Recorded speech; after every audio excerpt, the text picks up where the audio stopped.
ভরা মৌসুমেও ভোলায় সাগর ও নদীতে ইলিশ আহরণ কম হওয়ায় বিপাকে পড়েছেন জেলে ও মৎস্যজীবীরা।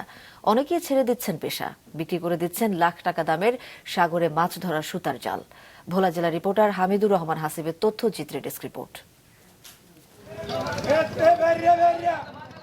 বছরের এই সময়টাতে ভোলার সাগর মোহনা এবং মেঘনা তেঁতুলিয়া নদী এবং ঘাটগুলোতে মাছের আড়তদার ও জেলেদের হাঁকডাকে মুখরিত থাকার কথা থাকলেও এবার চিত্র ভিন্ন। মৌসুমেও মিলছে না ইলিশ, প্রায় খালি হাতেই ফিরতে হচ্ছে জেলেদের। সামান্য কিছু ইলিশ ধরা পড়লেও তা দিয়ে নৌকা ট্রলারের জ্বালানি খরচও উঠছে না বলছেন জেলেরা। দেশের গাঙ্গেও মাছ নেই, সাগরেও মাছ নেই। আমরা সাগরে এই বছর ট্রলার ভাড়া মনে করেন আমাকে 20-25 লক্ষ টাকার মতন লোকসান আছে। এইবার আমরা 3 দিন থেকে মাত্র 5টা মাছ পেয়েছি। নদীতে যাইতে আছে মাছ 2টা 3টা 4টা পাইলে বেচতে 2000-3000 টাকা। তেলের পয়সা হয় না বা সংসার চালাইতে পারে না।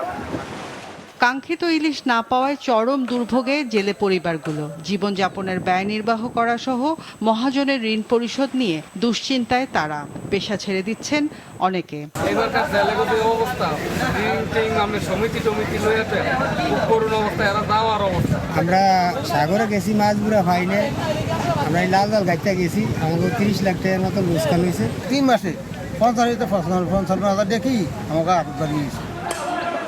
জলবায়ুর পরিবর্তনের বিরূপ প্রভাব, নদী ও সাগর মোহনায় ডুবোচর আর মাছ ধরার কারণে ইলিশের উৎপাদন কমেছে বলে জানান জেলা মৎস্য কর্মকর্তা। এখন বর্তমানে নদী এবং সাগরে মাছের উৎপাদন একটু কমে গিয়েছে, তবে আমরা আশা রাখছি আগামী জুলাইয়ের 20 তারিখের পরে এবং আগস্টের শুরুতে নদী এবং সাগরে ইলিশের উৎপাদন বৃদ্ধি পাবে। মৎস্য বিভাগের তথ্য মতে জেলায় নিবন্ধিত জেলে 1,67,000।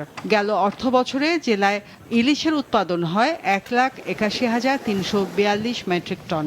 চলতি 2026-27 অর্থ বছরে ইলিশ উৎপাদনের লক্ষ্যমাত্রা নির্ধারণ করা হয় 1,85,000 টন। মাছরাঙা নিউজ ডেস্ক।